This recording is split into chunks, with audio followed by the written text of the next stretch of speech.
E eu acredito que isso que faz a diferença na minha vida e na vida das pessoas. Quando eu não estiver mais aqui, ninguém vai lembrar do recorde de vendas de um Sim. mês de um produto, ou que seja de um posicionamento de um produto, ou vai lembrar daquilo que eu fiz o impacto, ou de que as pessoas fizeram o impacto dentro da nossa comunidade. De fato. E o desafio dele era um desafio de, cara, como é que eu tenho uma base de 20 mil médicos cadastrados?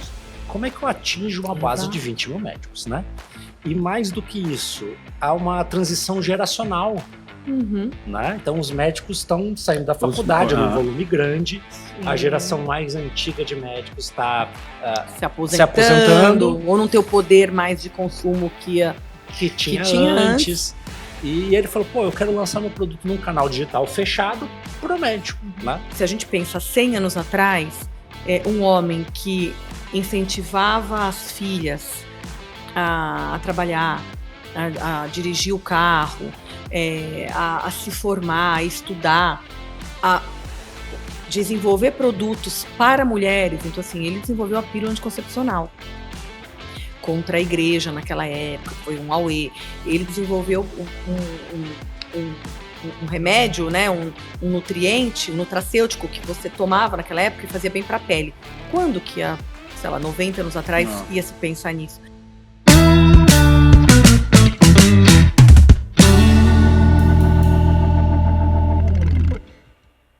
Olá pessoal, sejam bem-vindos ao Sinapse por Luft, comigo, Felipe Celistre, e meu grande amigo, Gustavo Saraiva.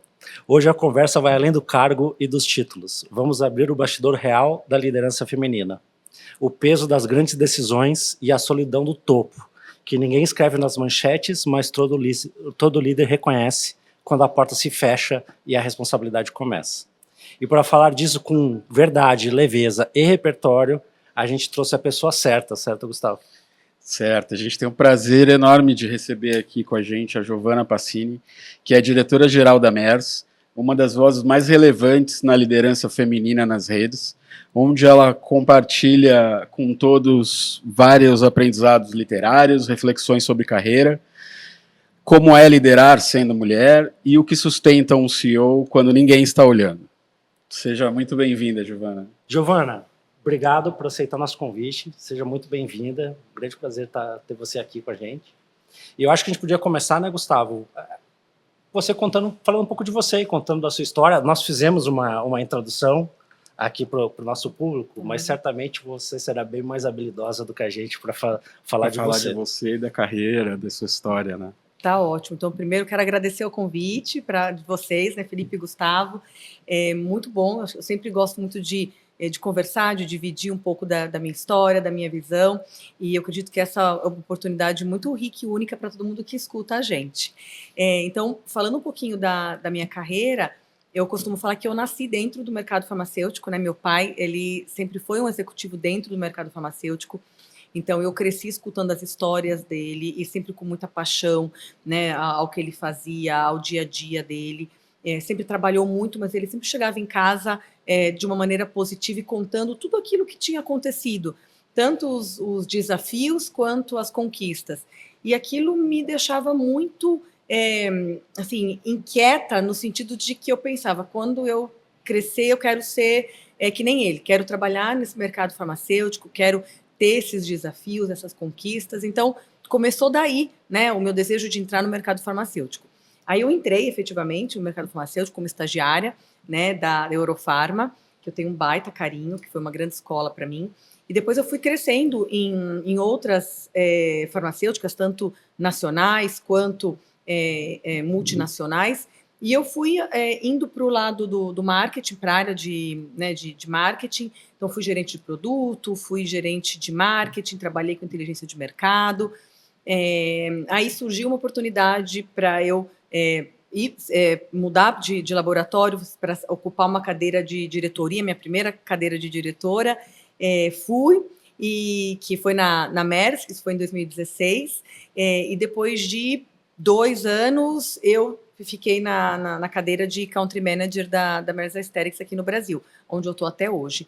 Então, eu tenho todo aí mais de 20 anos de carreira, voltado no mercado farmacêutico em diversas áreas, principalmente marketing, né? Mas em vendas também, inteligência de mercado. E realmente acho que quem entra nesse mercado é picado aí pelo bichinho do mercado farmacêutico e tem muito amor e depois não quer sair mais dele.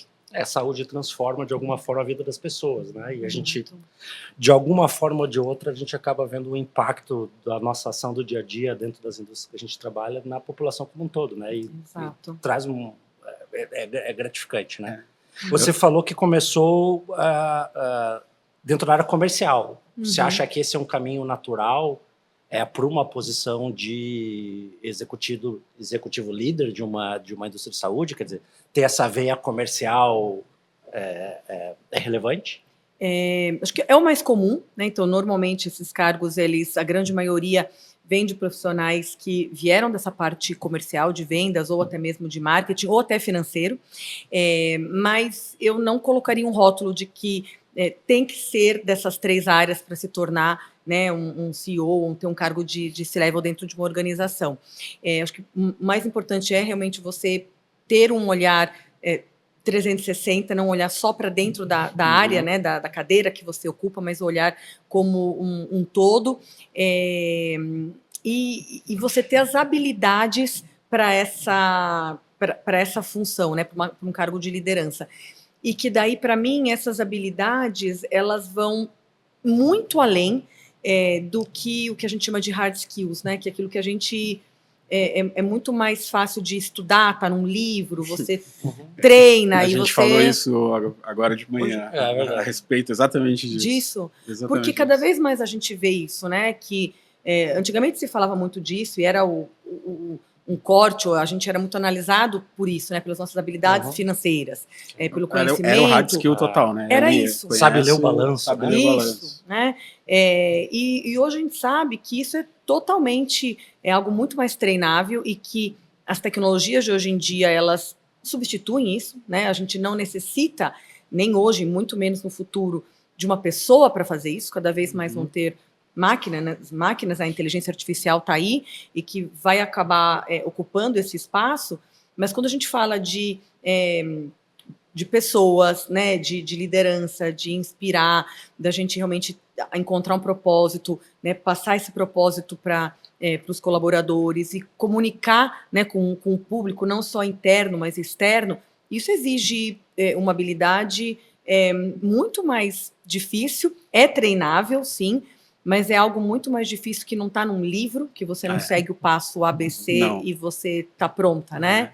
Então, acho que é muito da pessoa querer e desenvolver essas habilidades, que eu acredito também que a gente passa a vida desenvolvendo. Acho que não tem ninguém que fala, não preciso mais praticar isso daqui. Eu acho que até na pandemia, é que tem duas coisas relacionadas à pandemia. Eu fiz umas continhas aqui, então você virou CEO na pandemia. Na pandemia. Tá, então não foi um momento simples. Não. Eu quero saber disso, mas pouco antes da pandemia, com esse boom de startups todos que teve, a gente teve muito CEO vindo da área técnica de TI também, muito cara de tecnologia se tornando CEO de várias companhias. Sim. Óbvio que tem várias startups de tecnologia, mas então eu acho que realmente não tem como rotular. Acho que lá atrás era muito mais fácil você ver uma pessoa de finanças. Esse cara que ascendeu e é ele que vai, porque ele controla a finança, então ele vai controlar a empresa. Ele entende do negócio, a empresa vai ter uma saúde financeira. Não é isso. E por vezes essa escolha determinava a própria característica da companhia, com né? certeza. Ter um cara mais comercial liderando a empresa é diferente de ter um cara focado no número financeiro. A gente fala disso dentro da Luft na questão da transformação digital, né? Muito se falou também sobre transformação digital, mas para mim a transformação digital ela está completa quando você tem uma área de tecnologia respondendo para o CEO e não para o COO ou para o CFO. Sim. Porque é completamente diferente. Aí a área de tecnologia vira um enabler dentro da companhia, me ajuda a fazer outras coisas do que simplesmente ser um cara ali de suporte, uma área de suporte. Sim, não é um sistema, né? Tem um porquê dele estar ali, dele fazer todas aquelas... É o propósito da empresa, né? Acho que é esse que é a virada de chave importante, né, que a gente tem que ter hoje em dia nas organizações. Eu costumo sempre perguntar, cara, o que é transformação digital? Para quem a tua área de TI responde? Para finanças, tá bom. Você já entende tá no caminho ainda. o nível, né? Não O nível não, o nível que tá caminho, tá longe. Tá caminhando, mas não é. Mas como é se tornar CEO na pandemia? Olha, acho que foi o teste assim mais difícil. Porque é tudo novo, né? Tudo novo. E aí vem Não tinha solução pronta e ninguém sabia o que ia acontecer. Nada. Então, assim, foi um medo geral que eu tive em vários âmbitos da minha vida, né? Então, eu descobri que eu ia ser CEO em dezembro de 2019. Então, naquele momento, já me deu um frio na barriga, porque eu nunca tinha nunca tinha sentado nessa cadeira. Então, já vem um monte de indagação e dúvidas, né, na minha cabeça, de, será que eu vou dar conta? Será que eu consigo? Então, tem um medo já inerente dentro desse desafio. Mas eu sempre falo isso principalmente para as mulheres que trabalham comigo, ou também para as minhas amigas, para minha filha, que eu falo, a gente tem que ir com medo, né? A gente não pode parar, tem que ir com medo. Então eu já tinha na minha cabeça que eu ia. Então eu aceitei com medo, mas eu falei, ok, janeiro de 2020, tudo vai ser diferente, eu vou começar. E eu tinha na minha cabeça exatamente isso. Não, Tom, eu vou começar o ano, vou sentar do lado do CFO, vou querer entender tudo, linha por linha, vou querer entender isso, aquilo, depois eu vou sentar com esse aqui de supply. Então, eu já tinha muito claro na minha cabeça quais que seriam os meus passos e as áreas principais que eu ia ter que sentar ao lado e que eu sabia que não eram áreas que eu dominava. Aí começou o ano, eu comecei a fazer isso, e aí veio em fevereiro, eu estava num evento da MERS, que é o nosso evento internacional que a gente faz da América Latina. Eu estava em Buenos Aires, os médicos estavam chegando para vir nessa reunião, e a gente estava numa mesa de reunião, era um dia antes, e aí o presidente, né, da Argentina falou, olha, a gente vai ter que tomar uma decisão porque acabei de saber que aqui na Argentina as fronteiras vão ser fechadas. Lockdown. Por conta do Covid, e que até aquele momento a gente ainda não tinha internalizado o que estava acontecendo. Né? Então, o brasileiro ainda estava muito... Era muito uma coisa distante. Era aquilo... Exato. E ainda brincava que o mundo estava exagerando do que estava acontecendo. Né? E naquele momento que acho que todo mundo se deu conta, a gente cancelou o evento, a gente voltou para os nossos países. E aí começou toda a história que todo mundo conhece, então acabou, ninguém mais vai trabalhar, e tudo muito novo para mim com relação à gestão da MERS. E você precisava de proximidade. Eu em casa. Sim. Então eu falei, como é que eu vou me aproximar das pessoas que eu tinha acabado de me tornar líder em casa, com a minha casa também, com os meus filhos, eles tinham 2020, né? Então eles tinham 4 anos naquela época, fazendo o homeschooling, que eu tinha acabado de mudar eles de escola também. Então, assim, sem a pessoa que me ajuda, óbvio que também estava na casa dela. Então era todo um ambiente ali propício para não dar certo, né? Em casa e no trabalho. E foi naquele momento que eu realmente percebi essa questão das soft skills, porque eu falei, agora não é o meu momento de eu entender tudo sobre os números, tudo sobre balanço, P&L, cash. Eu falei, não é este momento.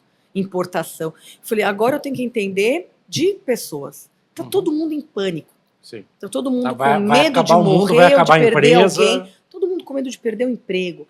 Então, como é que eu, como líder dessa empresa, eu mantenho todo mundo minimamente são aqui, né? Sabendo, óbvio, da gestão que eu teria que fazer com números, com vendas e tudo mais, mas deixando todo mundo num ambiente seguro.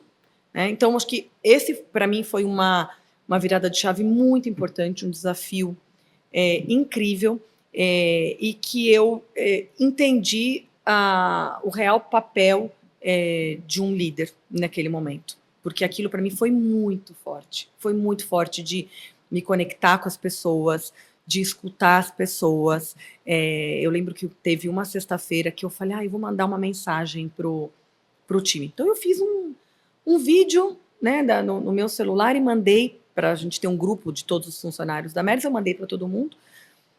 E depois, na outra sexta, eu comecei a receber, Giovana, cadê o seu vídeo? Aí eu falei, não, você não vai mandar um vídeo essa sexta-feira? Não tem toda semana vídeo? Que bacana. Eu falei, pílulas semanais. vou mandar. Então, toda sexta-feira, eu mandava um vídeo. Era um certo conforto para o time que estava em casa. Muito. Claro.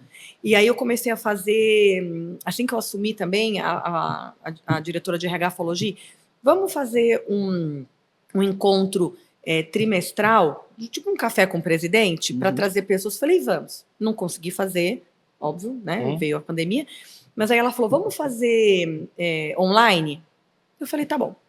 Então a gente fazia mensal, online, e era muito bom, porque era assim, era uma sessão de terapia de todo mundo, mas isso também trouxe uma proximidade, humanizou demais a minha função, a maneira como eles me veem, né? Porque tem muita gente também que vê o CEO ou um diretor e acha que aquela pessoa é perfeita, não tem erros, não tem problemas, a vida tem uma certa distância, né? Exato. Então, acho que quando você se aproxima... Uma coisa fria do cargo, né? Isso, para mim, fez toda a mudança que a gente passou na empresa durante esses 6 anos, e eu acredito que é um ponto muito importante que garante até hoje os nossos crescimentos, a maneira como a gente se ajuda, o ambiente que é interno e que isso reverbere e é sentido pelos clientes, sabe? Então, assim, isso realmente é algo genuíno que aconteceu na pandemia e que continuou, né, perpetuou até hoje e virou uma característica muito importante, uma cultura nossa, e que a gente vive isso no dia a dia. Hoje se discute muito no pós-pandemia da questão do trabalho remoto, ou trabalho presencial, e uma das grandes discussões é exatamente a questão da construção da cultura, né, dentro da companhia, né? E a tua experiência foi bastante positiva num período crítico, de conseguir construir proximidade e cultura mesmo no mundo virtual. virtual.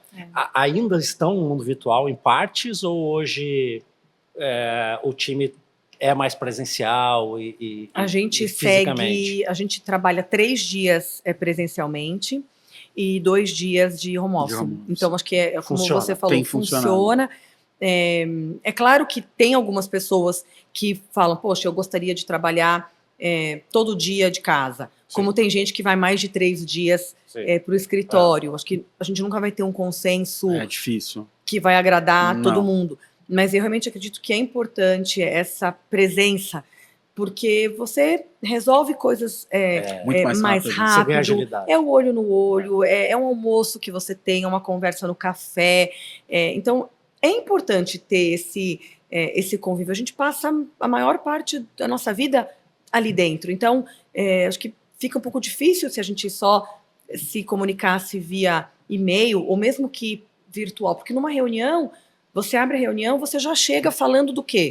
Você vai para a pauta. Você fala da pauta. Acabou, sim, tchau, começa, porque em seguida você tem outra. Que é uma coisa que para o Brasil funcionou isso. A única coisa que funcionou, né? Porque a gente tinha meia hora falando de amenidades antes de entrar nas reuniões. Sim, a gente ganhou um certo nível de eficiência. A gente foi eficiente.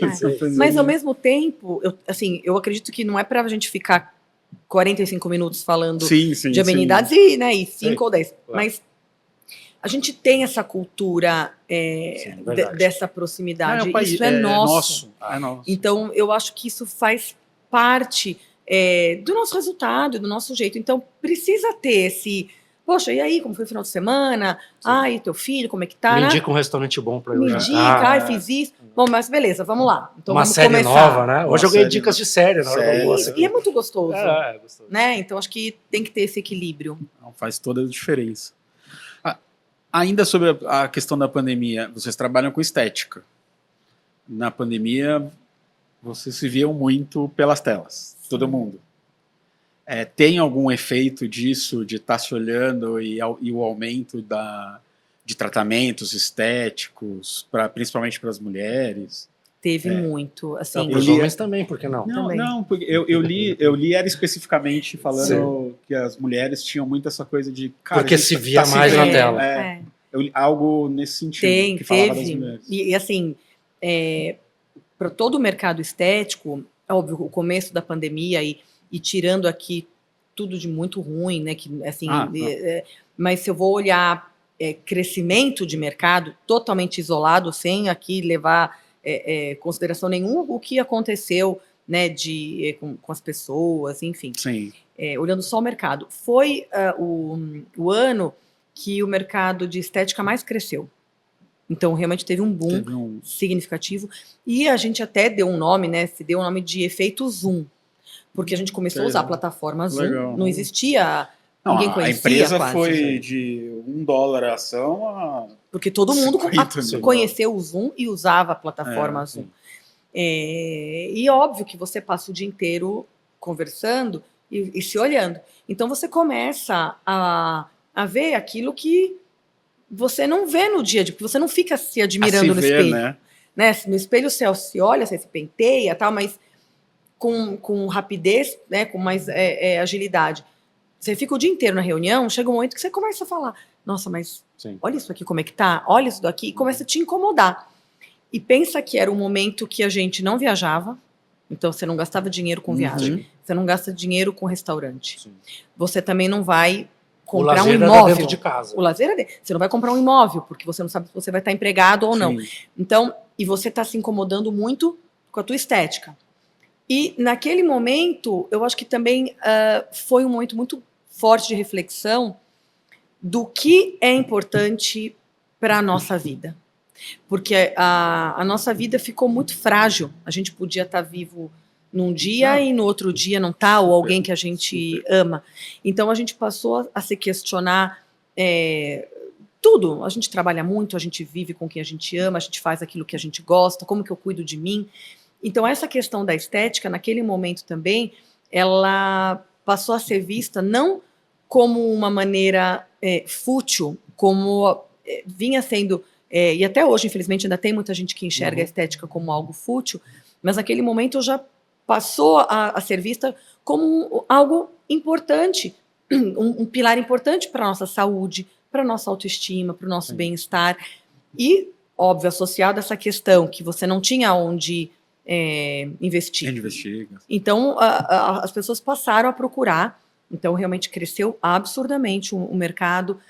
E eu acredito que isso trouxe, sim, um benefício muito grande para todos aqueles que fizeram uso, porque viram que aquilo fez a diferença para elas, porque elas se sentiram melhores com o resultado, né? Com o corpo delas, com o visual delas. Mas muda, né?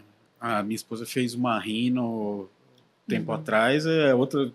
Não muda, fisicamente, mas o que muda... Sim, emocionalmente. É o emocional, porque muitas vezes... por exemplo, a tua esposa, pode ser que você, ou muita gente falava, mas nossa, para que você vai operar o nariz? Se você é bonita, não precisa operar o nariz combina com... Era o meu argumento. Então, mas para ela... Mas não, para ela não funcionava dessa forma. Não, e assim, e não é o nariz em si, é o que aquele nariz representa no rosto dela, na confiança dela. Então, hoje a gente tem ferramentas, né, procedimentos, que eles estão aí disponíveis com muita segurança para nos ajudar, né? E a gente vive hoje em dia realmente num mundo que a gente fala tanto de saúde mental, da gente se cuidar, da gente cuidar da nossa alimentação, de alguma religião, da questão social. Então, essa parte estética, ela é mais um pilar que a gente tem que olhar com olhos diferentes, né? E se beneficiar disso. O Brasil é relevante hoje para a Merz em termos de mercado, e o mercado brasileiro, de fato, é um mercado, por essas características nossas, né, peculiares dos brasileiros, dos maiores para a estética? Sim. A gente tem dados aqui do mercado de beleza como um todo, tá? Não só no de estética, de procedimento. Mas, de acordo com o Valor Econômico, falou que o mercado girou em 48 bilhões de reais, né, no Brasil. É o quarto maior mercado de consumo. Então, assim, o brasileiro realmente se importa com tudo, né? Tanto que a gente tem marcas de diferentes posicionamentos, né? Muito. Desde marcas muito mais acessíveis, porque cada vez mais as pessoas, mesmo de classes mais baixas, querem e têm o direito de ter o consumo, porque isso traz esse bem-estar para elas dentro da realidade que eles têm, até marcas de luxo para pessoas de um poder aquisitivo muito superior. Então, o brasileiro gosta muito de se cuidar, sabe a importância que tem. E dentro da Mers, hoje, a Mers Brasil é a terceira maior afiliada No mundo? do mundo inteiro em euros. Então, você imagina Em euros. a gente com nossa Com a nosso moeda, câmbio atual. que é algo que nos desfavorece imensamente, ser o terceiro, em São quantas? unidades, a gente é o primeiro. Em Em unidades unidades é o de primeiro. seringas, né? Eu gosto sempre de A passar o de- ranking em unidades. Em É demanda é lógico. o maior. Claro. Em Em demanda é o maior. demanda é o maior. A gente perde, obviamente, por conta do nosso câmbio. E o Brasil é um polo muito rico em técnicas inovadoras, né? Então, assim, os profissionais de saúde aqui do Brasil, eles se permitem ousar. O brasileiro tem isso, né? Então, o brasileiro pensa fora da caixa, o brasileiro Sim. se permite testar, tentar Uhum. coisas diferentes, e na estética não é diferente. Então, muitas técnicas que hoje a gente usa globalmente na MERS, elas nasceram aqui do Brasil. Então, que isso bacana. também é muito legal para a gente, né? Super. Ter. Eu vi ontem uma reportagem que os Estados Unidos hoje é o destino de maior desenvolvedores brasileiros. Então, De migração. Os caras vêm aqui pegar porque os caras são diferentes. sim, Né? Os americanos vêm para cá para treinar. Tá levando o pessoal para pegar trabalhar. talento, né? Porque assim, a gente... Bom, mas se parar para pensar no país, economia, quantos planos a gente teve, Exato. né, monetários aqui, economia, inflação, tudo muda. O que esses caras faziam aqui, o que a gente tem que ser criativo. A nossa pra- capacidade de adaptação é De se infinita. reinventar, É infinita a é nossa isso. capacidade de A adaptação. gente Eu fala acho que a gente é brincando, super. mas a gente é muito, né? E assim, tem muita diversidade aqui. E a gente não se, a grande maioria, né? A gente não se acomoda e senta aí e chora ou reclama de algo ruim que aconteceu. A gente fala, bom, ok, infelizmente isso aqui aconteceu. E agora? Então a gente pensa sempre em alguma solução para driblar isso e continuar. Então isso é muito nosso, que, óbvio, em países, a Europa, ela é muito ali, pressão 12/8. A gente que aqui acha que vai ter uma... todo dia. Aqui a gente tem os sustos, lá todo mundo está muito estável, né? Ou mesmo nos Estados Unidos, Sim. comparando com a gente. Então acho que isso é um benefício nosso, a gente sabe fazer realmente do limão uma limonada. Acho que isso é nosso. É o que a gente procura fazer. A gente conversa isso bastante com vários clientes, assim, como vocês, mas que é o que eu acho que a Luft tem de diferente, que ela segue todas as regras de compliance, tudo bonitinho, como uma grande companhia, mas a gente cria alternativas e soluções, como essas startups pequenas que estão aí, para a gente poder ter essa agilidade e flexibilidade para criar soluções, e a gente tem criado várias. Né? Que é o que faz, eu acredito, a empresa se perpetuar e crescer, né? Porque acho que o grande risco são essas grandes empresas, corporações que acreditam que já chegaram num topo e que já não precisam mais se reinventar, ou que faz muito bem e não quer olhar para o que está acontecendo hoje. Então, acho que essa questão, né, de várias discussões que a gente já teve, de falar, poxa, e se? Não, e é óbvio, nós estamos falando aqui, como você falou, Gustavo, de seguir, ninguém está falando de burlar nada, mas acho que tem oportunidades, tem visões e tem maneiras de seguir e de pensar, poxa, mas se a gente fizer assim, atende e ao mesmo tempo a gente consegue, e que exige acho que não esforço, precisa nem energia. E não precisa nem, não é que tem uma cartilha ou nada, mas assim, às vezes um outsider do teu mercado vai lá e te faz uma pergunta, cara, sei lá na churrascaria a gente faz assim, tá bom, isso é churrascaria e aqui é estética. E aí, de repente, no final do dia, você fala, cara, mas aquele negócio faz sentido o que o cara falou? Isso aconteceu várias vezes com a gente. Eu lembro Sim. quando eu desenvolvia, quando eu programava mesmo, eu não dormia, era louquinho o computador não pode me vencer, essas coisas. Tá. E eu tava uns 3 não, mas eram uns 2 dias já sem meio dormir e não conseguia resolver um problema. Eu juro pra você. Eu fui tomar um café e tava conversando com a tiazinha da limpeza. E aí, e eu ali tomando café e conversando com ela, e ela limpando, e eu falei, nossa, mas por que você passa? Ela tava com aquelas Eu sei. escovão lá, assim, sabe? Ah. Eu falei, mas por que você passa assim, você faz um 8, você não passa assim? Não, porque se eu fizer assim, isso acontece. Se eu não fizer assim, não acontece. Era a solução que eu precisava para a lógica no sistema. O jeito que ela falou, porque se eu fizer assim, isso acontece, e se eu fizer assim, eu gasto mais tempo, isso daqui demora, isso aqui não dá. Mas foi na hora. Você sabe que eu falei, tava... Mas a solução pode vir de onde De você vários. É você tá não espera. atento. Eu fui numa reunião global dos líderes da MERS tem um mês.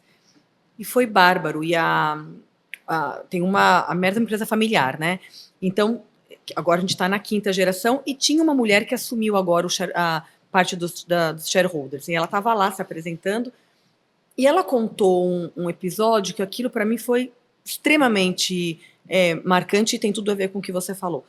Que é o fundador da MERS, ele sempre foi muito visionário e ele fazia cremes também naquela época.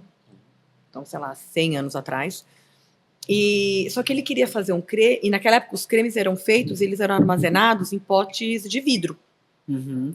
E ele falou, caramba, eu não quero fazer em pote de vidro, eu quero colocar em bisnaga, porque é mais higiênico, vai manter mais a qualidade do creme e tal, mas não tinha nenhum creme em bisnaga. E ele não sabia como que ele ia, né, preencher uma bisnaga com o creme. E aí, ela contando que ele estava andando um dia, alemão, né? E ele foi passar lá num lugar que vendia umas salsichas e ele viu e pensou, ele falou, como é que eles preenchem a salsicha? Ele entrou e viu qual era o maquinário e ele falou, olha, eu acho que este maquinário de preencher faz todo sentido. vai preencher o tubo do creme. Então, assim, de um mercado alimentício, nada a ver de salsicha, ele pegou o maquinário para preencher o creme. Foi o primeiro a oferecer o creme dentro de um tubo. E é isso, é o exemplo que você deu. A gente está olhando, né, ao redor, porque eu falo, as ideias que eu tenho, elas vêm durante o meu banho, tô tomando banho, eu falo, nossa, tenho que fazer isso aqui. Daí, ou estou dirigindo, olho para o lado, Você ou numa anota conversa. depois? Eu anoto. Anota? Tem um caderninho para...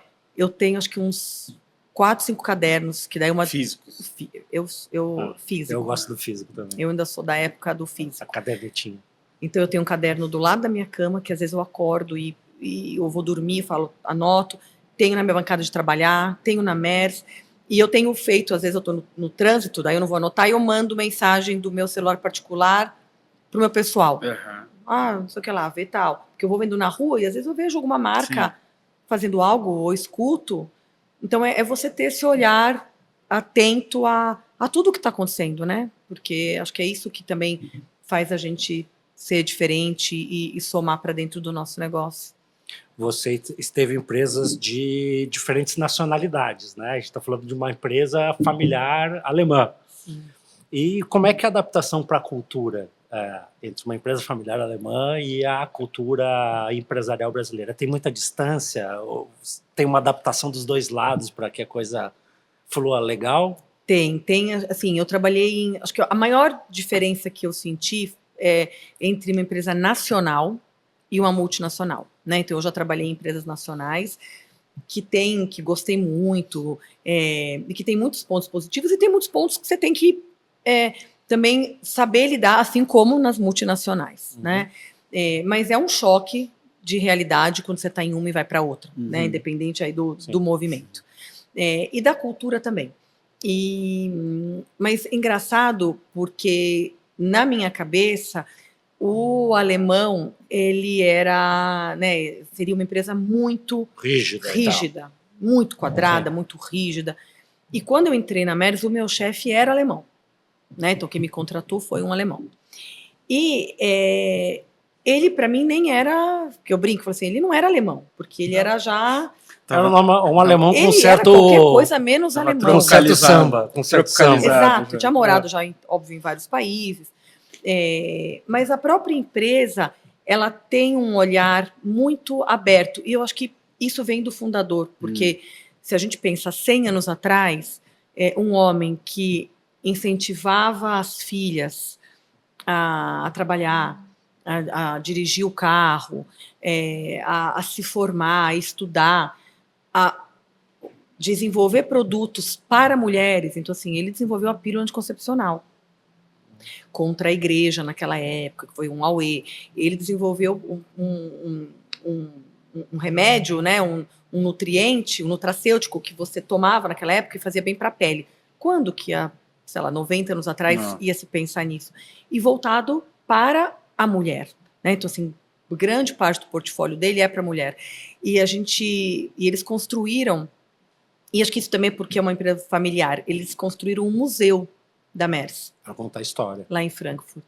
E que é lindo. Primeiro porque o museu, ele é num lugar que eles fugiram da guerra. Então, quando teve a Segunda Guerra, eles sabiam que Frankfurt ia ser bombardeado, então eles foram para uma cidade próxima, que é onde eles moraram, e depois se transformou recentemente num museu. E lá é um museu mesmo, tem audio guide, Aberto ao público, maravilhoso. legal. Aberto. Então, Ou não pra é aberto ao visitantes? público, é para visitantes. Então, é fechado.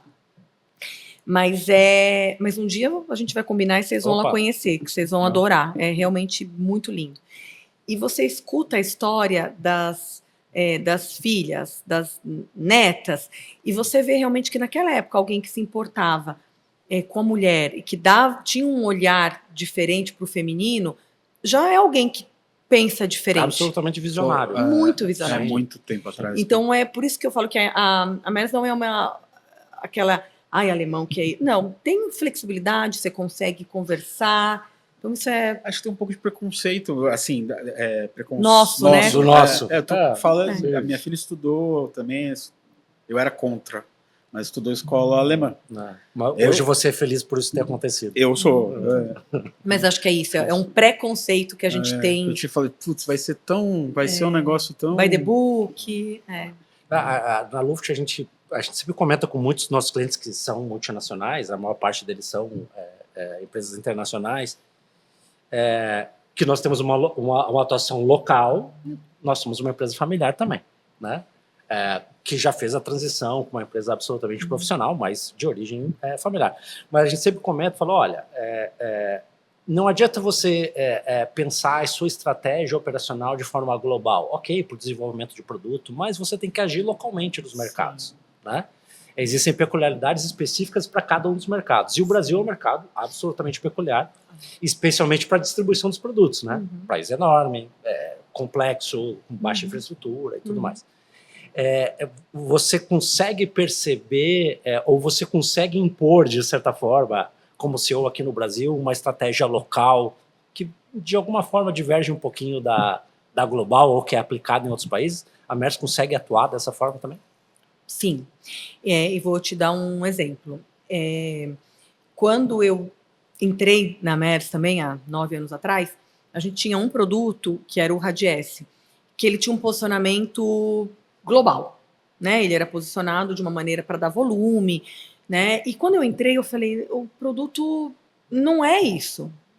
Ele não serve para dar volume. Esse produto é para estimular o colágeno. E eu falei, a gente precisa mudar o posicionamento do produto. E aí falei com esse alemão, que era meu chefe, falei, olha, a gente precisa mudar. Ele falou, tudo bem, muda aí. Pode mudar, muda aqui no Brasil. E eu falei, vamos começar. Mas aí a gente teve uma reunião global, né? E aí eu fui apresentar, falei, olha, eu vou mudar aqui o posicionamento.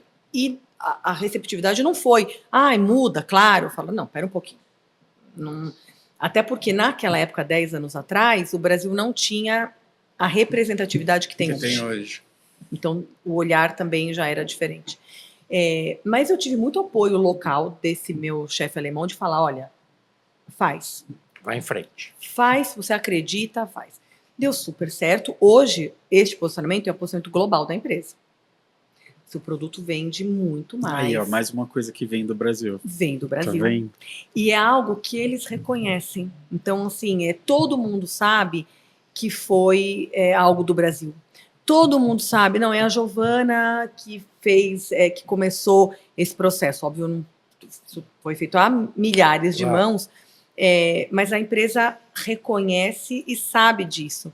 Então, é muito gostoso ver que a gente tem essa voz ativa, porque os mercados são totalmente diferentes. O que funciona nos Estados Unidos, que tem uma regulação, não funciona aqui, que a nossa regulação da Anvisa é outra. Lá eles podem falar de tudo na televisão. Aqui a gente não pode. Para esse mercado específico, a regulação no Brasil é uma das mais rigorosas, eu acho. Muito rigorosa. Né? A gente tem tamanho de fonte, tem palavras que pode usar e que não pode. O que pode na caixa, o que não pode. É absurdo. E nos Estados Unidos você fala na televisão. Então, é isso. Tem as peculiaridades que têm que ser respeitadas, porque no final a gente está aqui para atender o público. Sim. Então, a gente tem que fazer com que o público se identifique e queira consumir esse produto, se beneficie desse produto também. Então, a empresa tem que ter esse jogo de cintura e essa abertura para isso. E a gente tem, ainda bem. A gente falou de soft skill no início, e agora a gente está falando de falar ao público, né? Você tem uma presença digital super forte. Relevante. Né? E fala sobre vários temas distintos. Eu te acompanho, eu vejo suas postagens.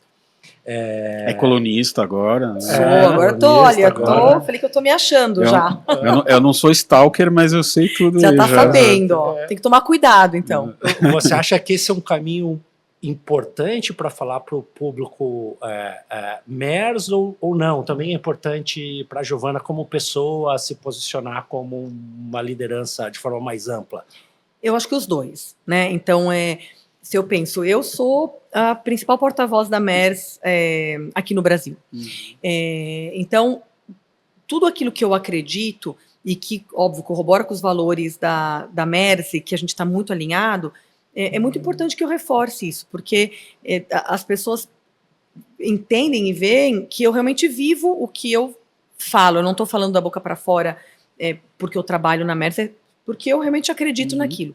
E quando eu mostro isso de uma maneira genuína, que não é que eu me preparo, ou que eu tenho um script pronto, ou que eu estou ali com uma equipe de produção, redator. Não, sou eu falando vem do caderninho, às vezes. Vem do caderninho, sabe?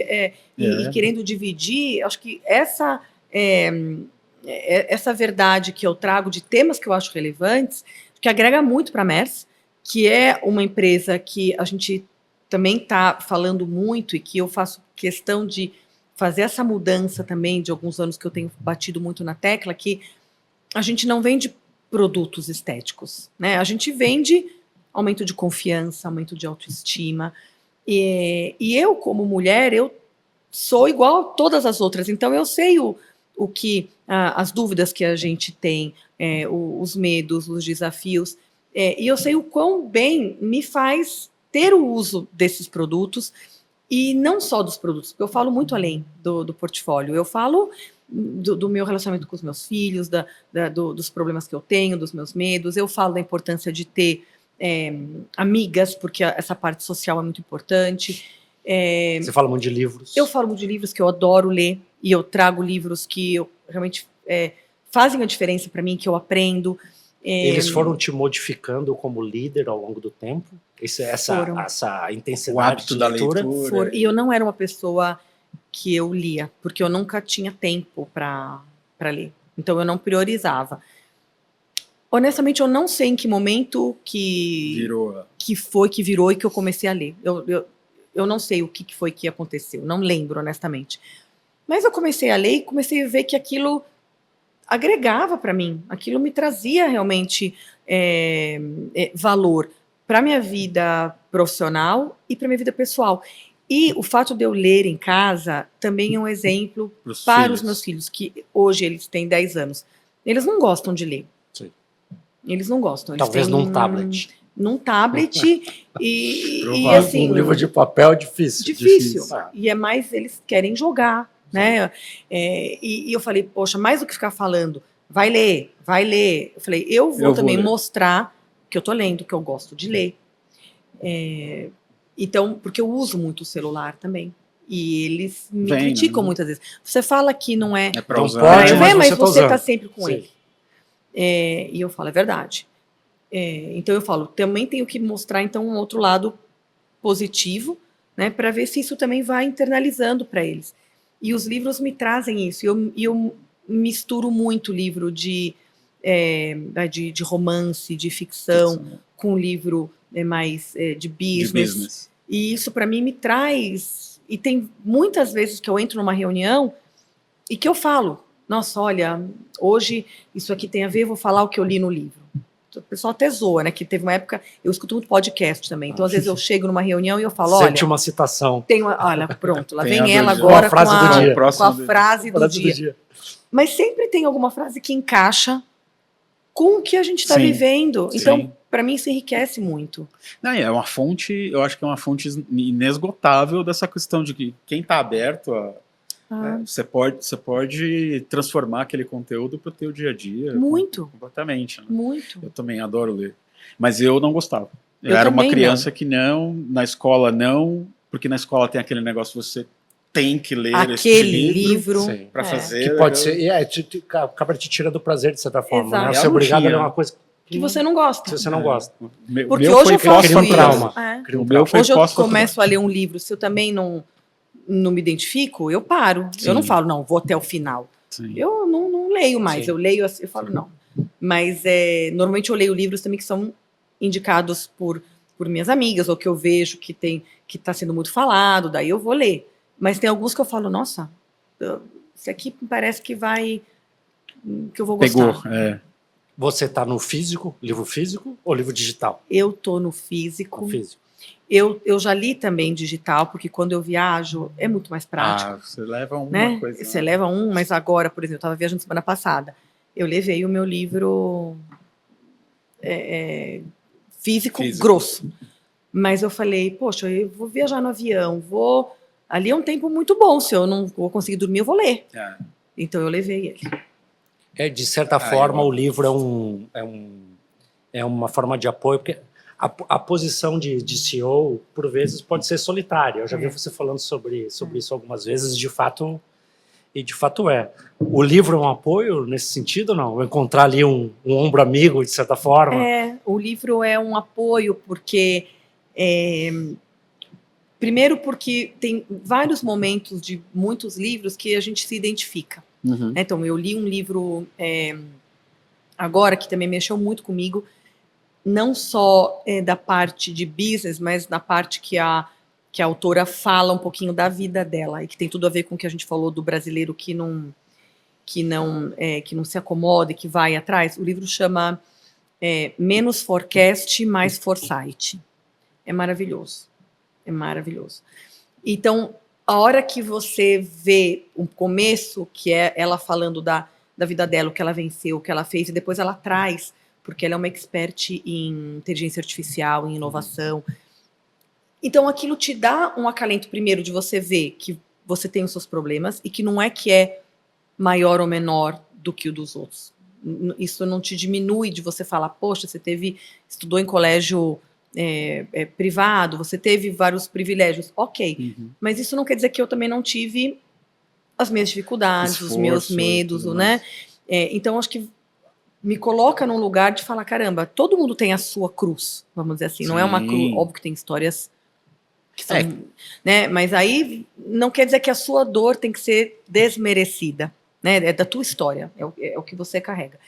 Então, acho que tem um lado, sim, de você se identificar, de você se humanizar mais.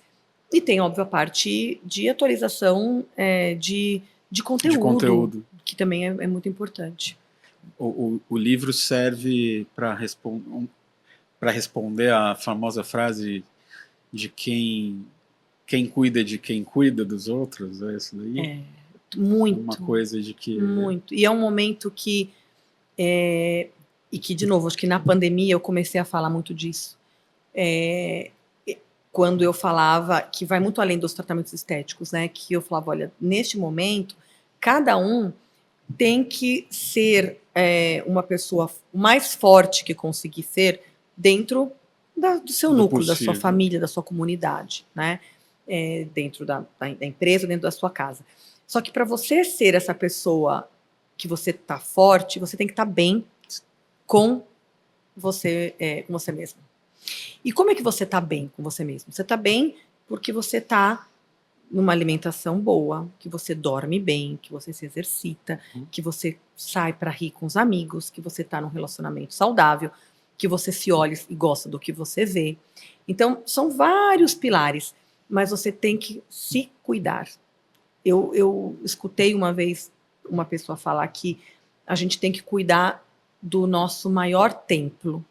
E o nosso maior templo é a gente, interno e externamente. Então, se a gente não cuida da gente, a gente não vai conseguir cuidar do próximo. E ninguém vai cuidar da gente como a gente tem que ser cuidado.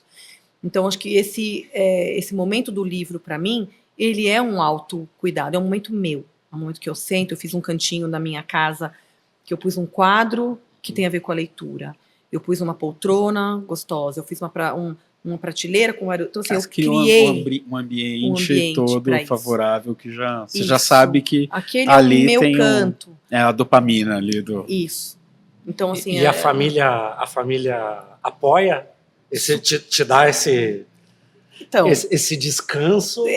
Assim, apoia quando eles não estão em casa. Então, assim, um final de semana que as crianças estão brincando no térreo, e meu marido também está fazendo alguma coisa, aí eu vou lá e eu tenho o meu momento. Durante a semana, eu dificilmente consigo ir para esse cantinho. Mas ele está lá e eu fico feliz que esses dias eu vi meu filho lá. Eu falei, ele sentar, eu tirei até foto. Porque eu falei, ele estava lá, no cantinho, lendo. E eu falei, não importa que ele leu 2 páginas, ele estava naquele momento, né, importante dele. E, de certa forma, ele está replicando algo que ele viu você fazendo, exato, que é extremamente relevante. Né? A Mers olha para o e-commerce como algo, como um caminho, em algum momento? Você acha que faz sentido esse canal para os produtos da Mers? Super. A gente tem um canal, mas ele ainda não está no nível que ele teria que estar, né? Então, porque hoje o e-commerce de qualquer empresa é fundamental. No início, mesmo as pessoas mais velhas, então eu, por exemplo, eu tinha um super preconceito e eu falava, não quero comprar, eu gosto de ir na loja, eu gosto de tocar, tal. Hoje eu compro muita coisa pelo e-commerce, mas muita. Inclusive de lojas que eu não conheço, que eu falo, se eu não gostar, se não ficar bom, eu troco, porque é uma facilidade. Mas hoje a gente ainda não está no nível que a gente tem que estar. A gente sabe que ele é fundamental, porque o Brasil é gigante, né? A nossa força de vendas não consegue chegar em todos os profissionais do Brasil todo. Então, eu deixo de atender muitos clientes que poderiam se beneficiar, né, do meu produto e que eu não estou ali. Então, eu tenho, sim, que ter essa ferramenta, ter esse canal de vendas para oferecer para eles. A gente está melhorando. Hoje ainda tive uma reunião. Eu espero que em breve a gente já esteja muito mais parrudo e numa próxima conversa eu possa falar em números muito mais significativos e falar de quanto isso cresceu. Mas para mim é algo fundamental, mas a gente ainda não está no ponto que a gente precisa estar. Nós fizemos um piloto que depois virou produto para um cliente de equipamentos médicos, na verdade, de certa forma, né? Para ginecologia, né? E o desafio dele era um desafio de, cara, como é que eu tenho uma base de 20 mil médicos cadastrados? Como é que eu atinjo uma base de 20 mil médicos, né? E mais do que isso, há uma transição geracional. Né? Então, os médicos estão saindo da faculdade num volume grande. Sim. A geração mais antiga de médicos está se aposentando. Ou não tem o poder mais de consumo que tinha antes. E ele falou, eu quero lançar meu produto num canal digital fechado para o médico. Né? Falei, uma coisa interessante, a gente tem experiência em canal digital e tal, nós temos operações com canal digital. E a gente criou uma ferramenta para ele. E assim, em 5 dias do lançamento, 20% da base de médicos acessou a base. Olha, isso já é incrível. E ele falou, cara, sei, sucesso, vou apresentar como case internacional, né? Porque de fato há uma mudança de geração. E no caso da estética, é um grupo maior de profissionais de saúde que pode atuar, né? Sim. E também com isso, tem muito mais profissional da saúde neste mercado, no Brasil todo, e muita gente nova. Que não quer também tanto contato mais. Não quer que ninguém telefone para quer. ele, né? Não quer atender a ligação. Não, né? ele quer entrar e falar, quero comprar isso, quero comprar aquilo. Então, é uma carência e é algo que a gente tem, sim, que entregar de uma maneira muito mais estruturada, porque o momento hoje já pede, né? E cada vez mais a gente vai ter que olhar e migrar para esse tipo de canal. E eu acho que as pessoas às vezes, se eu for para o e-commerce, eu deixo isso daqui. Ele não é excludente, é complementar. Não, exato. São canais complementares. Quem quer comprar aqui, compra aqui. Quem quer comprar ali, compra ali. Quem quer comprar nos dois. E tem gente que vai comprar nos dois. Né? E tem gente que vai comprar em algum momento, então assim, em um ou em outro. Mas é isso, acho que a gente tem que estar olhando a movimentação do mercado e entendendo isso. Sim. Né? Que assim, como que está o comportamento do nosso cliente? E o que a gente tem que fazer como parceira, né, do cliente, de atender da melhor maneira possível, como o cliente quer ser atendido. Né? Então, tem momentos que eu quero comprar pelo WhatsApp, e que eu compro pelo WhatsApp. Tem momentos que eu quero ir até uma loja. E tem momentos que eu quero comprar no e-commerce. E eu sou a mesma pessoa. Sim. Né? Só em momentos diferentes. Personas talvez diferentes. A mesma pessoa com personas diferentes. Na verdade, é só mais uma transformação, né? Você sabe que Sim. a primeira operação de toxina botulínica no Brasil fomos nós que iniciamos, né? Há muitos, não sei quantos anos atrás. A Elaine, que está por aqui, nos ajuda. Quantos anos, Elaine? Há muitos, né? Há muitos anos. Bom, acho que é uns 20, porque... E na época era coisa absolutamente novidade e era um evento. Então o médico agendava um dia e aí um grupo de pessoas para comprar um frasco que ia ser dividido por aquele grupo de pessoas. Então eles agendavam conosco uma expedição, uma entrega que era refrigerada e tal, e a gente chegava lá no horário de abrir da aplicação, né? Então, e hoje é uma coisa numa escala enorme. E olha como isso mudou. Se a gente fizer um paralelo, né? Então, há 20 anos, era primeiro 100%, né? Porque era um produto, mas era 100% refrigerado.